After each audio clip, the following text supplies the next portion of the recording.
Bonsoir et bienvenue sur Face à la Nation. Signature de la honte, Kagame forcé d'admettre. 30 ans de guerre par procuration. Aujourd'hui à Washington, un accord de paix sera signé. Mais que le monde n'oublie pas ce qui nous amène ici.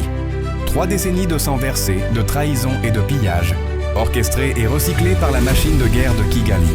Un accord de paix sous pression. Alors que le président Paul Kagame signe le Washington Peace. Accord aux côtés du président Félix Tshisekedi, l'histoire observe. L'encre de cet accord n'effacera jamais le sang versé par AFDL 1996, installé par le Rwanda, renversant Mobutu. RCD Goma, le pantin rwandais durant la guerre la plus sombre du Congo. CNDP, un autre proxy, un autre seigneur de guerre, d'autres massacres. M23-1 et M23-2, une rébellion recyclée, aujourd'hui dans sa forme la plus meurtrière. ACG en MPA, milice fantôme créée pour piller et contrôler. De Mobutu à M23, le mode opératoire de Kagame.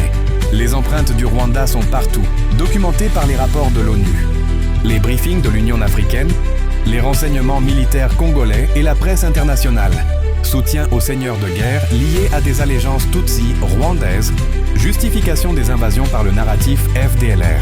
Pillage des richesses congolaises, coltan, or, cassitérite, sabotage des pourparlers de paix par des agendas rebelles parallèles, la paix d'aujourd'hui, l'épreuve de demain.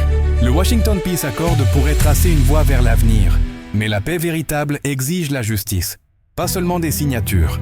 Une question demeure. Kagame retirera-t-il toutes les forces de la RDF et du M23 de la RDC?